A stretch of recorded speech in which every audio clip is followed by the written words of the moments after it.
कई बार जो है एग्जैक्ट डिफरेंशियल इक्वेशन क्या होती है कि होती नहीं है, ठीक है, हमें बनानी पड़ती है एग्जैक्ट डिफरेंशियल इक्वेशन। तो कैसे एग्जैक्ट डिफरेंशियल इक्वेशन बनाएंगे, तो ये एक्सरसाइज एफ है, एक्सरसाइज 2F, ठीक, उस पर डिपेंडेंट। तो नीड क्या है कि कई बार इक्वेशन है डिफरेंशियल इक्वेशन नहीं होती है, तो हम कैसे बनाते हैं, तो इसके लिए कुछ 5 रूल है। तो उन 5 रूलों को हम एक साथ ही समझेंगे इसी वीडियो में। तो शुरुआत करते हैं।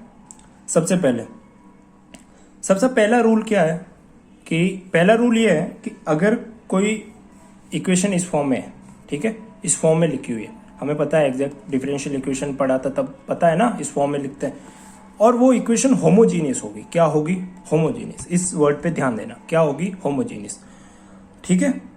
तब हमें क्या करना है, m को x से और n को y से मल्टीप्लाई करना है, ठीक है। अगर वो 0 के बराबर नहीं हुआ तब इंटीग्रेटिंग फैक्टर क्या होगा, ये वाला, और अगर 0 के बराबर हुआ तब m/n को रिप्लेस कर देना है -y/x से, ठीक है।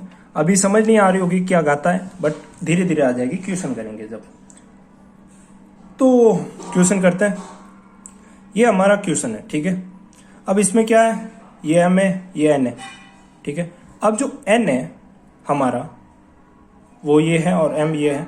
तो सबसे पहले हमें ये पता लगाना है कि ये एग्जैक्ट डिफरेंशियल इक्वेशन है कि नहीं, ठीक है। अगर ये एग्जैक्ट डिफरेंशियल इक्वेशन होती तो हम इसको कैसे सॉल्व करते, हमने पीछे सीख रखा है कि इसको कैसे सॉल्व करते, ठीक है। और एक और बात बता दूं, हम सॉल्यूशन निकालना ही सीख रहे हैं डिफरेंशियल इक्वेशन का, इसीलिए बहुत ज़्यादा मेथड पढ़ रहे हैं अलग अलग टाइप की, क्योंकि यही काम आती है, सॉल्यूशन कैसे निकालते हैं। फिर जब इसके एप्लीकेशन आते हैं तो फिर हम सॉल्यूशन से इसके एप्लीकेशन निकाल सकते हैं, ठीक है। तो आगे हम देखेंगे चैप्टरों में कैसे एप्लीकेशन आते हैं इसके। तो अब देखो हम क्या करेंगे, curly m upon curly y निकाला, ठीक है, ये आया। डिफरेंशिएट करके आप खुद करके देख लेना, m का डिफरेंशिएट करा, ये आया। आएगा कि नहीं आएगा? आएगा। देख लो, x² y -2x² y, जब y के रिस्पेक्ट में करेंगे तो x को कांस्टेंट रखेंगे तो x² आ जाएगा बाहर, फिर क्या रहेगा, y1 और -2x बाहर आ जाएगा और 2y हो जाएगा उसका, तो 4y ये आ गया। और कर्ली n अपॉन x का जब हम डिफरेंशिएट करेंगे, x³ -3x², क्या बोलते हैं इसको, y है, ये y है, 4d है, तो y, तो जब x की रिस्पेक्ट में करेंगे तो y कांस्टेंट हो जाएगा, तो क्या -3x² आ गया और +6xy आ जाएगा। देख के करके देखियो, ठीक है, आराम से, सही है कि गलत है मेरे को बताना। तो curly m upon curly n upon dx, ठीक है, curly m upon curly y और curly n upon curly dx जो है वो ये दोनों इक्वल नहीं है। ये देखो x² -4xy है और ये कितनी आई, -3x² + 6xy, तो ये दोनों इक्वल ही नहीं है। तो क्या ये एग्जैक्ट इक्वेशन नहीं है? नहीं है, ठीक है। बट हमने रूल पढ़ रखा है, तो हम रूल को समझेंगे अभी। तो हमने पहले चेक करा कि वो एग्जैक्ट है कि नहीं, अब एग्जैक्ट नहीं है, तो यही हमारी इक्वेशन थी। तो इसको एग्जैक्ट बनाएंगे और रूल नंबर 1 से बनाएंगे। रूल नंबर 1 क्या कहता है कि अगर आपकी इक्वेशन एग्जैक्ट नहीं है तो ये पता करो कि होमोजीनियस होनी चाहिए। तो ये इक्वेशन होमोजीनियस है कि नहीं है, पहले ये पता करता है, ठीक है। रूल 1 की कंडीशन क्या है, होमोजीनियस होनी चाहिए। तो होमोजीनियस होने के लिए फंक्शन को किस में कन्वर्ट होना पड़ता है, y/x में। तो मैंने x³ कॉमन लूंगा, तो y/x 1 - 3y/x। देखो यहाँ से x³ कॉमन लेके देख लो, क्या यही आएगा? सही हूँ क्या मैं कि गलत हूँ? तो मैं तो सही हूँ, ठीक है। तो ये होमोजीनियस इक्वेशन कन्वर्ट होगी। हमने पहले भी पढ़ रखा है होमोजीनियस इक्वेशन क्या होती है कि जो फंक्शन x y में है हम उसको y/x में कन्वर्ट कर सकते हैं, तो वो इक्वेशन क्या होगी, होमोजीनियस इक्वेशन होगी। सीधे सीधे शब्दों में यही वाली बात। अच्छा, तो ये होमोजीनियस इक्वेशन होगी। तो फिर यहाँ पे 2 कंडीशन लिखेंगे। अगर हमें ये पता चल गया कि equation m dx + n dy वाली इक्वेशन होमोजीनियस है, तो हम लगाएंगे रूल 1। और हमें ये पता चल गया, तो अब हम क्या करते हैं, m को मल्टीप्लाई करेंगे x से और n को मल्टीप्लाई करेंगे y से, ओके। तो m को किससे, x से, और n को मल्टीप्लाई करेंगे किससे, y से, ओके। फिर क्या करेंगे, देखेंगे अगर 0 के इक्वल आया तो अलग चीज़ होती और 0 के इक्वल नहीं आया तो अलग चीज़ होती। तो देखते हैं। तो सबसे पहले हम क्या करते हैं, m को x से मल्टीप्लाई करा, तो m हमारा क्या था, ये था। इसको x से मल्टीप्लाई करेंगे तो ये x को मल्टीप्लाई करा x³ y -2x² y², okay, ठीक है। ऐसे कैसे, n है, y से मल्टीप्लाई करा, ठीक है, तो -x³ y + 3x² y²। तो अब ये जुड़ गया, ठीक है। अब हम इसको क्या करेंगे, जोड़ना है हमें, क्या ना, mx + ny कर, तो हमने जोड़ा, तो mx + ny बराबर क्या आ गया, x² y², ठीक है। तो यही हमारा इंटीग्रेटिंग फैक्टर क्या होगा फिर 1/mx प्लस एन वाई, ये हमारा इंटीग्रेटिंग फैक्टर होगा। मतलब अगर mx plus N Y not equal to 0 आता है तो हमारा इंटीग्रेटिंग फैक्टर क्या होगा 1/x² upon y²। Okay, 1/x² upon y², ये होगा क्योंकि ये 0 के इक्वल आ नहीं रहा है और mx प्लस एन वाई कितना आ रहा है x² y²। ठीक है, तो ये हमारा हो गया इंटीग्रेटिंग फैक्टर। तो इंटीग्रेटिंग फैक्टर का मैंने पहले भी बताया था कि इंटीग्रेटिंग फैक्टर वो फैक्टर होता है जिनका मल्टीप्लाई करने पे क्या होती है कि इक्वेशन एग्जैक्ट बन जाती है। तो हमारी इक्वेशन ये थी। अब मैं इसको इंटीग्रेटिंग फैक्टर से मल्टीप्लाई करूंगा तो मल्टीप्लाई करने पे क्या आएगा देख लो, 1/y माइनस 2/x, चेक करते जाना dx। जब मैं इससे मल्टीप्लाई करूंगा तो x/y² minus 3/y dy equal to 0। तो अभी आपको पता चल गया सही हूँ कि गलत हूँ? सही हूँ। तो ये मेरी एग्जैक्ट डिफरेंशियल इक्वेशन बन गई। अब चेक करने की जरूरत नहीं है, ये बन जाती है। ठीक है, अगर चेक करना हो तो भी करके देख लेना। तो ये मेरा हो गया नया m, ये मेरा हो गया नया n। ठीक है, और फिर मेरे को पता है कि एग्जैक्ट डिफरेंशियल इक्वेशन की सॉल्यूशन कैसे करते हैं, ऐसे करते हैं। हमने पीछे सीख रखा है एक्सरसाइज से, तो वो आपको करनी है, वो मैं नहीं बताऊंगा। तो ये हो गया हमारा रूल नंबर 1। जल्दी मिलते हैं। ठीक है, तो ये हो गया हमारा रूल नंबर 1। एक साथ ही पढ़ते थे रूल नंबर 1। ओके, तो ये मैंने सॉल्यूशन कर रखी है, देख लेना अगर आपको सॉल्यूशन करते हो आगे तो ये। बट मैं सॉल्यूशन कर चुका हूँ कि एग्जैक्ट डिफरेंशियल की सॉल्यूशन कैसे करते हैं। Rule number 2। ठीक है, रूल नंबर 1 की कंडीशन क्या थी, एक बार वापस से देखेंगे। रूल नंबर 1, होमोजीनियस होनी चाहिए इक्वेशन। अगर इक्वेशन होमोजीनियस है, सबसे पहली कंडीशन तो वो इस फॉर्म में होनी चाहिए mdx प्लस एन वाई। ठीक है, और होमोजीनियस होगी तो हम क्या करेंगे कि mx प्लस एन वाई को किसके इक्वल रख देंगे। ठीक है, 1/mx प्लस एन वाई हमारा इंटीग्रेटिंग फैक्टर आ जाएगा, फिर उसको मल्टीप्लाई करके एग्जैक्ट डिफरेंशियल इक्वेशन बना देंगे। अगर ये तो 0 के इक्वल नहीं थी तब ये कंडीशन 0 के इक्वल होगी, तब आपको क्या करना है n/n को y/x से माइनस y/x से रिप्लेस करना है। ठीक है, n कॉमन ले लेना है, फिर उसकी जगह माइनस y/x लिख देना। ठीक है, चलो रूल नंबर 2 की बात करते हैं। रूल नंबर 2 क्या कहता है कि अगर m dx plus n dy equal to 0 है, ठीक है, और कोई फंक्शन है, ऐसी इक्वेशन दे दी पहले तो, ठीक है, और फिर जो हमारा फंक्शन है वो होमोजीनियस नहीं है, तो हम रूल नंबर 2 पे आएंगे। होमोजीनियस होता तो पहले रूल से कर देते। तो वो कैसा होना चाहिए, दूसरा रूल कहता है कि अगर फंक्शन इस तरह से दे रखा है, फंक्शन एक्स वाई में हो और इसके साथ किसका मल्टीप्लाई वाई का, और फंक्शन एक्स वाई में हो और इसके साथ किसका मल्टीप्लाई एक्स का, इस तरह से हो फंक्शन। ठीक है, इस तरह से अगर फंक्शन हो तो हम क्या लगाएंगे, रूल नंबर 2। अभी आपको समझ नहीं आ रहा होगा, लेकिन अपना क्या करेंगे, एग्जाम्पल करेंगे, तब सब पल्ले पड़ जाएगा कि क्या चीज़ है क्या चीज़ नहीं है। ओके, तो यहाँ पे रूल नंबर 2 क्या कहता है कि हाँ, अगर इस तरह से कोई फंक्शन है तो हम क्या करेंगे, mx माइनस एन वाई निकालेंगे। तो अगर वो 0 के इक्वल नहीं आया तब इंटीग्रेटिंग फैक्टर ये हो जाएगा। ठीक है, 1/mx माइनस एन वाई। अब कोई बताएगा इंटीग्रेटिंग फैक्टर क्या होता है। इंटीग्रेटिंग फैक्टर वो होता है जिसे मल्टीप्लाई करके इक्वेशन को एग्जैक्ट बनाया जाता है। अब mx minus N Y equal to 0 आ गया तो रिप्लेस करेंगे y/x से। रूल नंबर 1 में माइनस y/x से रिप्लेस करा था, तो ये ध्यान रहेगा। ठीक है, तो ये क्या रहना चाहिए आपको, ध्यान। क्या रहना चाहिए, ध्यान। तो अभी एक क्वेश्चन लेते हैं, अगला सिंपल सा क्वेश्चन है। तो ये वाला क्वेश्चन है हमारा m dx plus n dy में है, ये है। सबसे पहले चेक करेंगे एग्जैक्ट है कि नहीं है। तो एग्जैक्ट चेक करने के लिए क्या करेंगे, curly m upon curly y, curly n upon curly x निकालेंगे। दोनों इक्वल आ गए तो एग्जैक्ट है, दोनों इक्वल नहीं आए तो एग्जैक्ट नहीं है। अगर इस इक्वेशन में नहीं आएंगे, मैंने करके देख लिया, मेरे को पता है। ठीक है, तो क्योंकि रूल नंबर 2 समझना है, लेकिन आपको अगर करना हो तो करके देख लेना। ठीक है, तो एग्जैक्ट नहीं आएगी, तो अब एग्जैक्ट नहीं आएगी तो इसको एग्जैक्ट बनाना पड़ेगा। तो सबसे पहले तो देखते हैं कहीं ये होमोजीनियस तो नहीं है, तो चेक करते हैं होमोजीनियस है कि नहीं है। क्योंकि अगर होमोजीनियस है तो फिर रूल नंबर 2 में कुछ नहीं, क्या जरूरत। तो यहाँ पे क्या करूँगा मैं, x³ कॉमन ले लिया, मान लो यहाँ से कॉमन ले लिया। तो यहाँ पे देखो मेरा y/x की फुल फॉर्म बनी नहीं है, यहाँ देखो y³ भी आ गया। तो पूरा फंक्शन y/x के एक लीनियर प्रोपोर्शन में नहीं बन रहा है, समझ रहे हो, एक कांस्टेंट प्रोपोर्शन में। अब होमोजीनियस का मतलब क्या है, y/x लिखते हैं ना हम फंक्शन के अंदर, तो इसका मतलब y की भी डिग्री 1 होनी चाहिए, x की भी डिग्री 1 होनी चाहिए। इसकी 2 है तो इसकी भी 2 होनी चाहिए, इसकी 3 है तो इसकी 3, ऐसा नहीं चलेगा होमोजीनियस। तो ये होमोजीनियस तो नहीं है, तो इसलिए रूल 2 पे आ गए हम। अब रूल 2 पे हम आए तो रूल 2 हमारा क्या कहता है, सॉरी मैंने यहाँ पे कुछ मिस्टेक करी क्या, मिस्टेक ये थी कि dx के साथ यहाँ पे y होना चाहिए और x के साथ यहाँ ये होना चाहिए। ओके, ये होना चाहिए, तो ये मिस्टेक हमेशा चलेगी। ओके ओके, कोई नहीं, हम कर लेंगे कवर। तो ये मिस्टेक होगी मेरे से, तो वाई और एक्स, यहाँ एक्स और वाई होना चाहिए, ठीक है, डी वाई के साथ एक्स होना चाहिए। तो अब रूल क्या कहता है, रूल ये कहता है कि वाई फंक्शन एक्स वाई में और एक्स, यहाँ पे एक्स है मल्टीप्लाई में एक्स है, ठीक है, मल्टीप्लाई में X F two X Y, ये है, इस तरह से फंक्शन होना चाहिए। एक्स वाई का मतलब क्या है कि फंक्शन एक्स और वाई में होना चाहिए, और इस तरह से होना चाहिए कि हम वाई कॉमन ले सकें, ठीक है, पूरे फंक्शन, या वाई का मल्टीप्लाई होना चाहिए, और इस तरह से होना चाहिए कि यहाँ पे एक्स का मल्टीप्लाई हो जाए, समझ गए? फिर मैंने गलत लिख दिया, एक्स आएगा, तो ये ध्यान रखना, गलती से सीख के।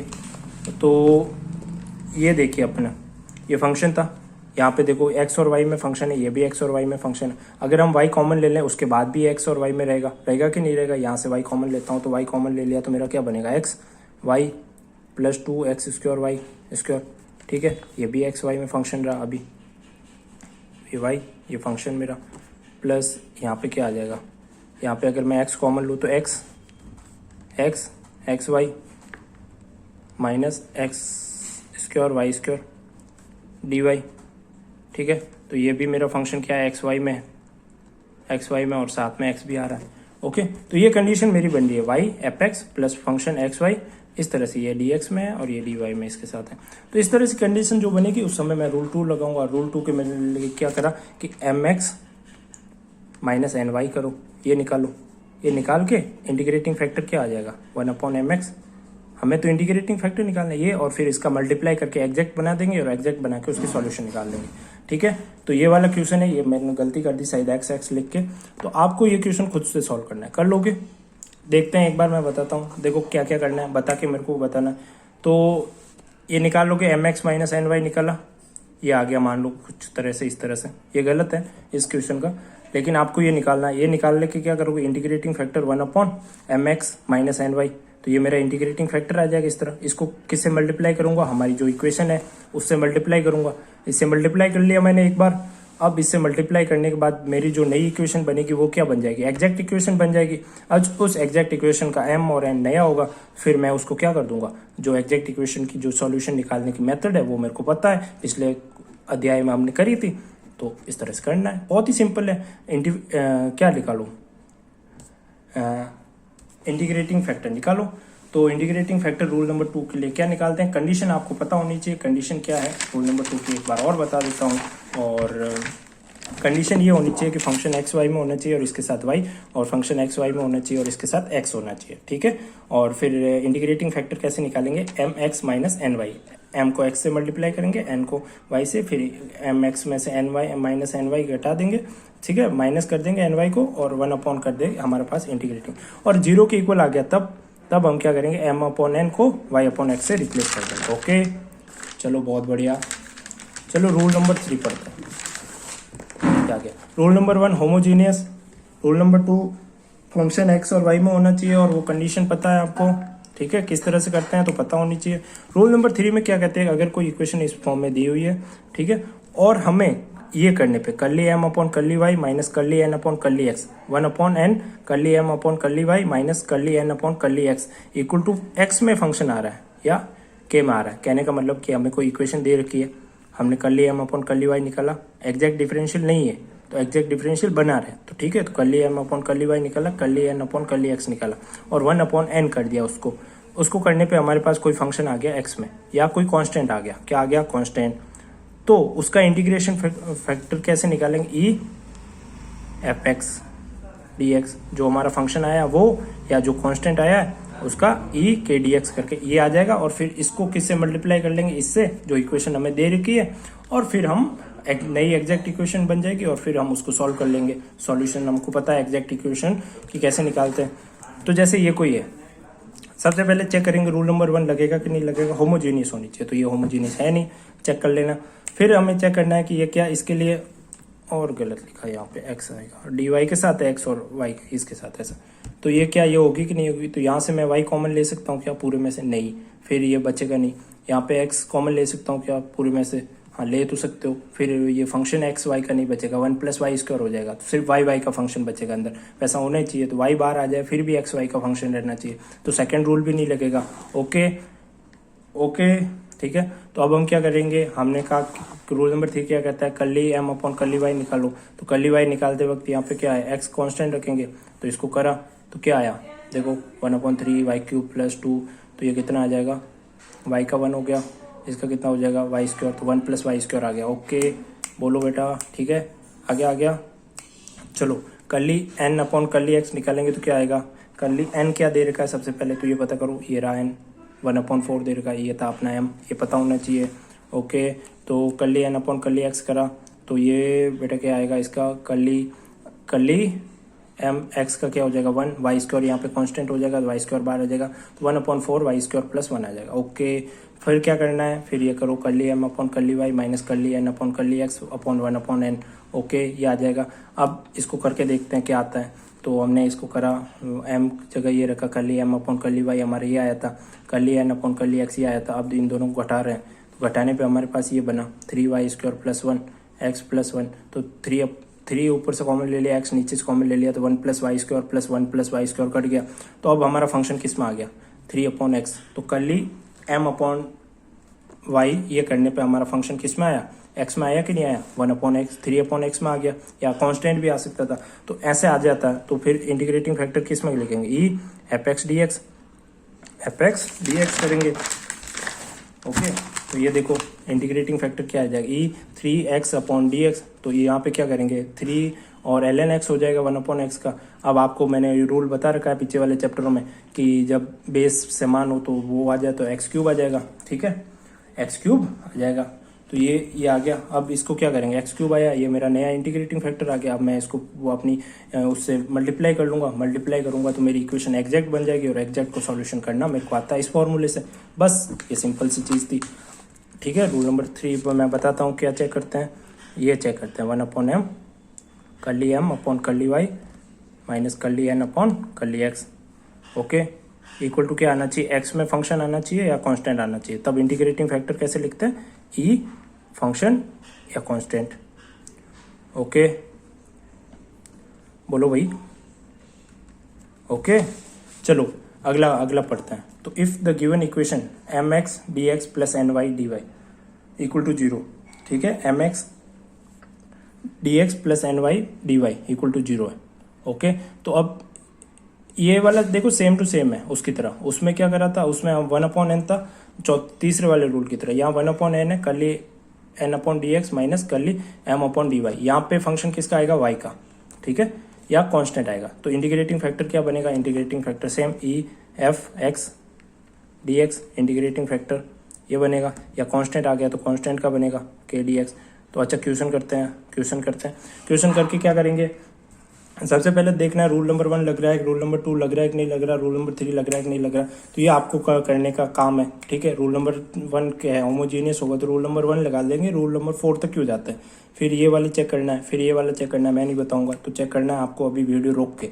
ओके चलो तो ये रूल नंबर 4 क्या कहता है कि हमें तो ये निकालना है 1/m curly n upon curly x minus curly m upon curly y, ये y में आना चाहिए फंक्शन या कांस्टेंट आना चाहिए। फिर इसका इंटीग्रेटिंग फैक्टर आएगा, ठीक है। तो इसका क्या करेंगे, curly m upon curly y निकाला जो हमारा क्वेश्चन था उसको करके, तो कर्ली m ये आया हमारा, ठीक है।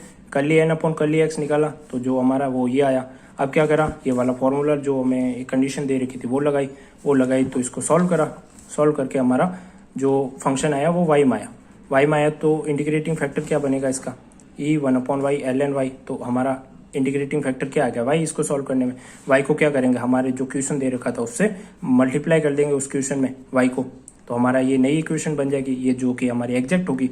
और एग्जैक्ट होगी तो हम क्या करेंगे, नए m और नए n, और हम इसको सॉल्यूशन कर लेंगे इस तरह से। तो बोलो ये बात समझ आई कि नहीं आई, आ गई। चलो रूल नंबर 4 रूल नंबर 3 सब ईजी है, बार बार बताने की जरूरत नहीं है, वीडियो देख लो, ठीक है, वापस से।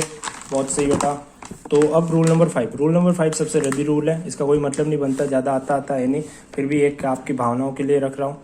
तो रूल नंबर 5 क्या कहता है, ऐसी इक्वेशन है और अगर आपको इसको एग्जैक्ट बनानी है तो एग्जैक्ट बनाने के लिए क्या करो कि आपका इस तरह की इक्वेशन होनी चाहिए, x a y b m d y n x d y. इसको क्वेश्चन से समझ लेंगे, घबराने की जरूरत नहीं है, पी इस तरह से होनी चाहिए। तो आप क्या करोगे, आपका इंटीग्रेटेड ये मान लो एक्स एच के और ये मान लो, मान लिया, ठीक है। और इसको मल्टीप्लाई कर दो इस इक्वेशन से, ठीक है। तो फिर आप इक्वेट वगैरह करो, एच और के की वैल्यू निकाल लो, फिर वो आपका नई इक्वेशन आ जाएगी, उसमें वापस के और एच की वैल्यू रख दो और फिर आप एग्जैक्ट इक्वेशन बन जाएगी, फिर एग्जैक्ट को सॉल्यूशन कर दो। तो ये देखो, ये कोई है, ये इक्वेशन थी। अब देखो मैंने इसको ऐसे बना दिया, बनी कि नहीं बनी, देखो ये देख लेना आराम से। m की जगह मेरा 1 हो गया, 1y dx, n की जगह क्या हो गया 2, हुआ कि नहीं हुआ। c की जगह देखो 2x, y 0 हो जाएगा d की जगह, यहाँ पे y b की जगह 2 और x a की जगह 0, यहाँ पे देखो 2y p की जगह 2 और x की जगह q की जगह 1, है कि नहीं। सेम ऐसे कैसे, तो इसका इंटीग्रेटिंग फैक्टर हमने क्या कहा, h के ये होता है। तो इसको क्या करो, मान लो एक h और y, इसको मल्टीप्लाई करा तो किससे मल्टीप्लाई करेंगे, ऊपर वाले इक्वेशन से मल्टीप्लाई करेंगे। ये तो बताने के लिए बताया कि ऐसा बन रहा है ये इक्वेशन। देखो इसी दूसरे रूल से भी कर सकते हैं, इसको देख लेना, साफ साफ दिख जाएगी आपको, या ठीक है। तो इतना घुसने की जरूरत है नहीं। तो मल्टीप्लाई करेंगे, तो मल्टीप्लाई करने पे क्या होगा, मल्टीप्लाई करेंगे तो ये देखो क्या बन जाएगा, एक्स एच वाई के प्लस 3, तो x का कितना, ये तो h का h आया, y 3 k हो जाएगा, -2x h plus 2 y k plus 1। या देखो इस तरह से हमने क्या करा, मल्टीप्लाई करा, हमें पता है मल्टीप्लाई कर दिया। अब h और k की वैल्यू नहीं पता, तो हमें एग्जैक्ट डिफरेंशियल की कंडीशन पता है। तो हम क्या करेंगे, dm curly m upon curly y और curly n upon curly x करेंगे। तो ये अपना क्या हो जाएगा m, ये x। तो मैंने इसको ये करा, देखो डिफरेंशिएट करा, आप खुद करके देखना, ठीक है, बहुत इजी है। y के रिस्पेक्ट में करेंगे तो x को कांस्टेंट रखेंगे और x के रिस्पेक्ट में करेंगे तो y को, इन दोनों को करा। और फिर क्या करा, कोएफिशिएंट जो इन दोनों कोएफिशिएंट थे, हमने इसको क्या करा, बराबर कर दिया, मतलब इक्वेट कर दिया। इक्वेट करके h और k की वैल्यू निकाल दी, h और k की वैल्यू आई 1 1। तो ये मेरा एक्स वाई आ गया। अब ये मेरा एक्स वाई आया, तो या तो मेरे को इस इक्वेशन में वापस रख दो 1 1, या एक्स वाई की इससे मल्टीप्लाई कर दो, मेरी एग्जैक्ट डिफरेंशियल इक्वेशन बन जाएगी। और एग्जैक्ट डिफरेंशियल इक्वेशन बन गई तो फिर मेरे को पता है कि सॉल्यूशन इस फॉर्मूले से करनी है। ओके, अगर यहाँ पे डी वाई है तो यहाँ क्या रखेंगे, एक्स कांस्टेंट रखेंगे। तो ये हमारे रूल हो गए। रूल एक बार रिवीजन कर लेते हैं। रूल नंबर 1, फटाफट से बोलो, होमोजीनियस होना चाहिए। सबसे पहली कंडीशन तो ये होनी चाहिए, एंड डी वाई बोलो इक्वल टू 0 होनी चाहिए। तो पहला रूल क्या कहता है, होमोजीनियस है तो integrating factor 1/mx plus ny, ठीक है। किस कंडीशन में, अगर 0 हो गया तो हम क्या करेंगे, mn को -y/x से रिप्लेस कर लेंगे, ठीक है। इसके क्वेश्चन जरूर करना है ऐसे। तो ये बताया रूल नंबर 2 क्या कहता है कि y fx dx plus x fx dx, ये f1 नाम दे दो, f2 नाम दे दो, इसको dy, ठीक है। अगर फंक्शन इस फॉर्म में तो इंटीग्रेटिंग फैक्टर क्या आएगा अपना, इंटीग्रेटिंग फैक्टर आएगा mx माइनस ny, और अगर ये नीचे वाला 0 आ गया, ठीक है, इक्वल, तो mn को बराबर में नहीं है, रिप्लेस करना है। रिप्लेस करने का मतलब अलग होता है, बराबर नहीं होता।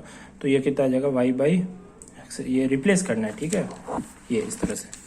तो इस ऐसे क्वेश्चन सॉल्व करना, मेरे को मिले नहीं तो मैं बता नहीं पाया। रूल नंबर 3 मिले तो आपको। रूल नंबर 3 पे, जैसे रूल नंबर 3 पे क्या कहा कि 1/n, सबसे पहली कंडीशन तो ये सबके लिए होनी चाहिए, ठीक है, ये पता होना चाहिए। 1/n curly m upon curly, क्या बोलते हैं इसको, y upon curly n upon curly x, ठीक है। fx में या कांस्टेंट फंक्शन आया तब इंटीग्रेटिंग फैक्टर क्या बनेगा, इंटीग्रेशन f dx या e कांस्टेंट का ये ऐसा, ठीक है, ये वाली कंडीशन आएगी। तो फिर इंटीग्रेटिव फैक्टर निकाल लिया तो फिर क्या करते हैं, उस इक्वेशन को मल्टीप्लाई कर देते हैं उससे, जो इंटीग्रेटिव फैक्टर आया, फिर उससे जो नई बनती है एग्जैक्ट डिफरेंशियल, और एग्जैक्ट को हमें सॉल्व करना था। रूल 4 में बहुत ईजी है, 1/n curly n upon curly x minus curly m upon, जैसे रूल 3 में x में आता था, यहाँ पे y में और कांस्टेंट में आ जाएगा। ओके, और रूल नंबर 5 में इसका इंटीग्रेटिंग फैक्टर कैसे निकालेंगे, ई में, और एफ वाई डी एक्स और ई एफ के D x, sorry D x नहीं, डी वाई में होगा यहाँ पे। ओके, चलो रूल नंबर 5 में क्या कहते हैं कि आप x को h पावर ले लो, y को k पावर ले लो, इसको इक्वेशन से क्या करो, मल्टीप्लाई कर लो, फिर क्या करो आप उसका curly m upon curly y निकाल लो, curly N upon curly x निकाल लो, दोनों को इक्वेट करो, एच और के की वैल्यू निकाल लो और फिर वापस इक्वेशन में रख दो, तो आपके पास एग्जैक्ट डिफरेंशियल इक्वेशन आ जाएगी, फिर सॉल्व कर दो। ठीक है, तो ये बहुत ही ईजी सी चीज़ें थी, मैं आपको बता देता हूँ। जैसे हमारी जो एक्सरसाइज है, एक्सरसाइज कौन सी, एक्सरसाइज 2H, इसमें देखो ऐसे सीधा दे रखा है रूल 1, आराम से धुंधला हो गया, रूल 1, रूल 2, रूल 3, रूल 4। ठीक है, तो ये दो क्वेश्चन है, तो आपको सबके सब लगाने, ये देख लो, अगर बुक नहीं है तो ये रुक के अभी के अभी लगा लो। ठीक है, इस तरह से। ओके, बुक की PDF होनी चाहिए आप सबके पास। तो ये हमारा चैप्टर खत्म हो गया। कौन सा चैप्टर हो गया, degree of first order and first degree. अब एक फिर मिलते हैं अगले चैप्टर में।